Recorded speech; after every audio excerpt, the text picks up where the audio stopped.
Bismillahirrahmanirrahim. Assalamualaikum warahmatullahi wabarakatuh. Selamat sore teman-teman. Mau lagi ya di bedah buku Transcending Level of Consciousness. Sebelum kita awali kelas kita sore ini, kita berdoa terlebih dahulu sebagai wujud kesyukuran atas nikmat rahmat dan kepahaman dalam mengikuti kelas kita sore ini.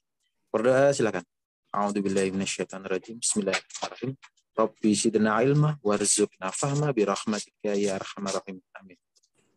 Monggo, Kang.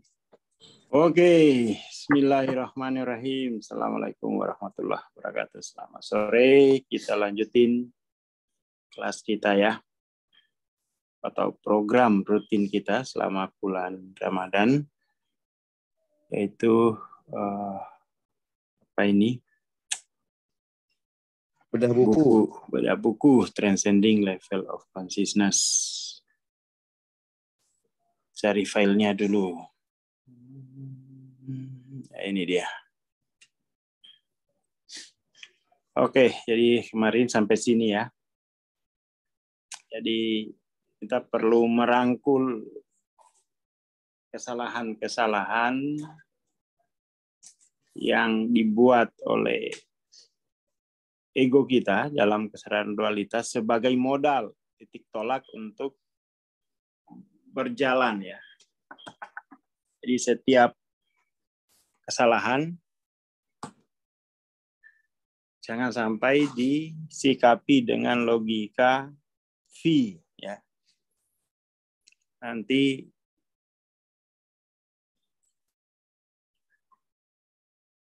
nanti itu akan sudah berbuat kesalahan, cepat-cepat lampaui konteks di mana kesalahan itu terjadi.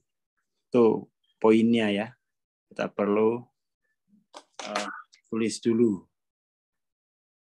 Jika sudah terjadi kesalahan, maka segera lampaui konteks di mana kesalahan tadi terjadi.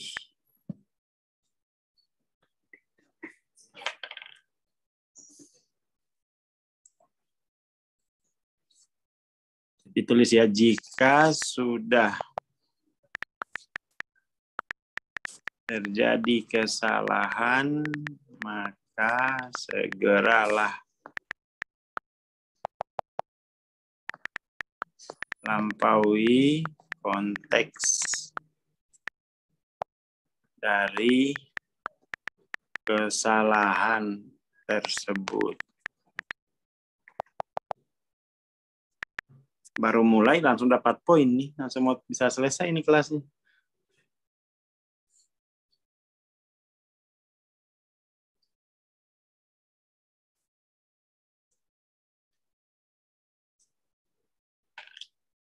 Jangan sampai kemudian tuh sudah terjadi kesalahan, malah turun rasa berdosa, malah sampai bunuh diri. Nah, itu malah kesalahan berkali-kali.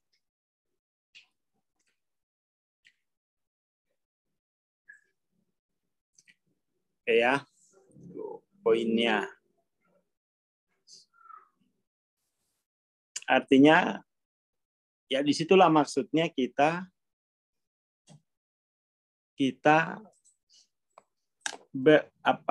menjadikan ego sebagai modal ya, sebagai modal awal untuk alim, karena apapun peragaannya ego itu, apapun peragaannya itu harus menjadi modal kita. Yang kita periksa adalah konteksnya, bukan sekedar tampilannya. Yang diperiksa konteksnya, bukan sekedar tampilan ya. Seperti itu. Oke, itu satu poin ya. Kita dapat poinnya di awal. Sejauh ini karena akal pikiran manusia tidak sempurna dan tidak maha tahu, rasa bersalah dan penyesalan, terus-menerus menyesali kesalahan, terus-menerus terjebak dalam rasa bersalah tadi, menyesali diri, bersumber pada ketidaktahuan dan keterbatasan, dan menunjukkan tahap-tahap evolusioner. Kesalahan masa lalu adalah akibat keterbatasan dan terjadi pada titik tertentu dalam fase masa evolusi, bukan hanya secara pribadi, melainkan juga secara kolektif. Saya sering, ya, karena punya komunitas mentoring, kemudian tuh saya menemukan banyak banyak data, ya, banyak data dalam sesi-sesi transendensi. Salah satunya data yang sering saya temui itu misalnya orang kemudian jatuh ke perasaan bersalah atau jatuh pada perasaan bersalah. Bukannya memeriksa konteks daripada perasaan ini, yang dilakukan adalah justru sebaliknya. Membandingkan dirinya yang penuh dosa, ya kan, dengan orang-orang yang lingkungannya. Jadi sudah jatuh tertimpa tangga, diinjak-injak gajah lagi. Seperti itu.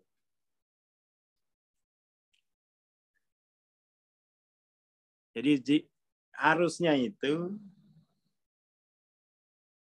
jika sudah muncul kesalahan, periksa konteks, jangan kemudian tuh dalam perasaan bersalah, terus membuat perbandingan keluar dengan lingkungan. Waduh, hanya saya ini yang mengalami. Ini saya memang tidak ada gunanya lagi, hanya remahan rengginang di dalam komunitasku. Wah, itu malah tambah parah hal semacam itu. Tambah parah. Kan itu yang umumnya terjadi begitu. Itu karena dia sudah jatuh, sudah ada kesalahan, lalu kesalahan tadi dibandingkan secara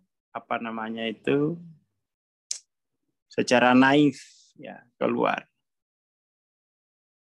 Lalu lama-lama turun ke 20. Bahwa saya tidak representatif lagi.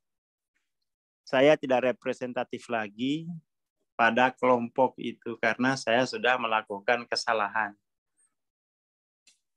Lama-lama bunuh diri kalau kayak gitu.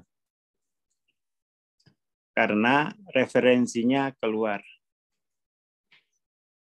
Saya kemudian tidak sama lagi di hatinya, gitu misalnya. Kan ada ketakutan semacam itu. Kita berbuat salah, kemudian tuh kita menganggap bahwa seluruh anggota kelompok telah membuang kita karena mereka tidak melakukan ini. Kan gitu berpikirnya. Jadi kesalahan itu ditangkap, interpretasi secara keliru.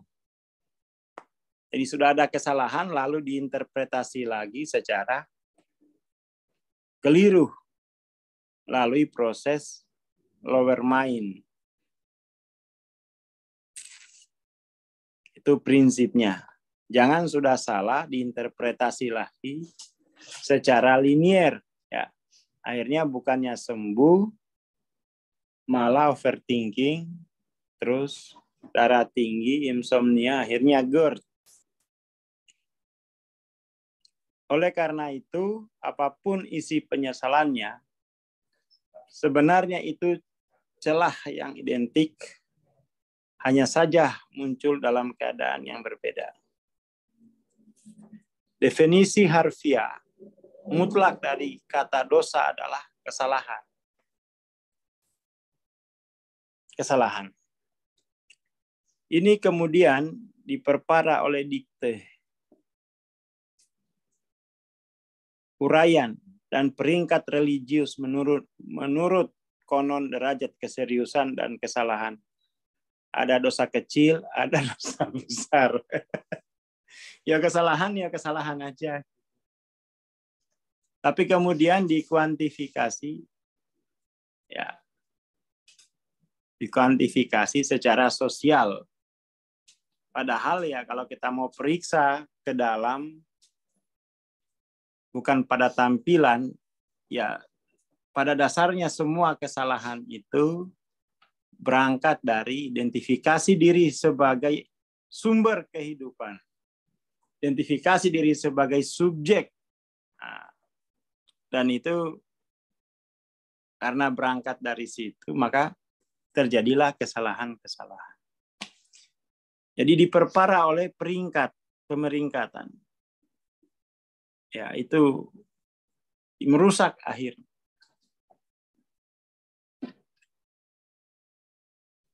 Ada peringkat dosa. Sehingga ada dosa yang tidak dimaafkan. Ada dosa yang ya kayak begitu gitu. Jadi kita akhirnya membenarkan peragaan ego itu.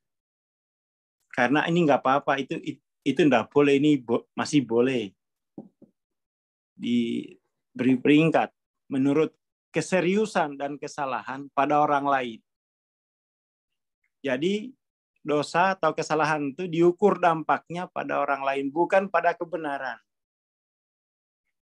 Ya boleh juga sih diukur dampaknya pada orang lain, tetapi sebenarnya diukur bukan dampaknya, diukur konteksnya terhadap kebenaran.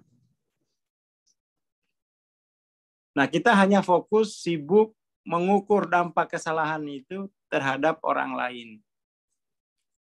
Ya, ada level amit-amit, ada level amit-amit jabang bayi gitu ya. Ya itu dampaknya terhadap orang lain loh. Bukan pada esensi dari kesalahan itu apa sih? Sama semua esensinya. Mengalienasi keilahian, menyuburkan anania. Itu aja esensinya. Itu ya, satu. Jadi ada 2 poin nih temuan kita sore ini. Padahal secara operasional hanya ada satu dosa yang berulang, yakni kesalahan, ketidaktahuan, salah persepsi, kekeliruan, salah perhitungan, dan semua ini berangkat dari telah menunjuk, telah mengisbatkan diri sendiri, dirinya sendiri sebagai sumber kehidupan, sebagai subjek dalam kehidupan. Itu akarnya satu. Termasuk miskin. Itu juga sama itu. Termasuk misalnya katakan tuh kurang pintar. Sama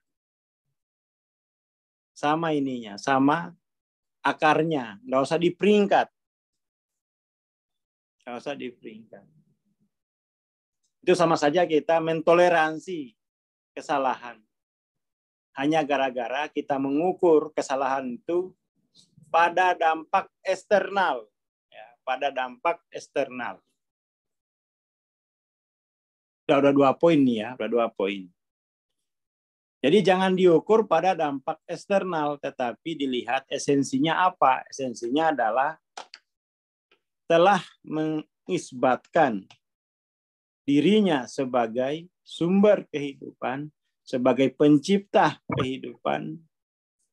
Ya itu aja intinya. Dan itu harus segera ditangani secara progresif melalui proses pencerahan. Jangan dianggap sepele itu. Jadi mulai agendakan untuk progresif. Jangan nunggu rumah tangga bubar. Jangan nunggu perusahaan sudah disita. Baru mau belajar. Lalu kemudian tolongin bang, buru-buru bang, ini anak istri saya udah mau pulang ke mertua. Lah kenapa? Bisnis saya bang, terlilit utang. Biarin, terlilit aja wes. Jadi masih salah motifnya. Masih melihat tampak keluar. Enggak usah tampak keluar. Periksa esensinya apa gitu kan. Pengingkaran, penyangkalan pada ilallah. Itu aja intinya. Nggak ada yang lain. Nggak ada yang lain. Yang lain itu hanya dampak dari pengingkaran tadi. Maka itu harus diprogresifkan kesadarannya. Nggak bisa juga langsung sekali. Dia harus progresif. Itu ya Mas Yamim. Oke. Iya, Kang. Sore ini itu dulu, nggak usah panjang-panjang. Poinnya cukup 2, sebagaimana yang sudah ditulis. Hatur nuwun, selamat sore. Assalamualaikum warahmatullahi wabarakatuh. Waalaikumsalam. Terima kasih Bang Asad, terima kasih teman-teman. Besok sore insya Allah. Jangan lupa mengakses rekamannya, bisa dicek di channel YouTube Evolusi Jiwa. Jangan lupa subscribe dan tekan lonceng notifikasinya untuk mendapatkan notifikasi terbaru. Terima kasih. Assalamualaikum warahmatullahi wabarakatuh. Selamat sore dan selamat menunggu berbuka.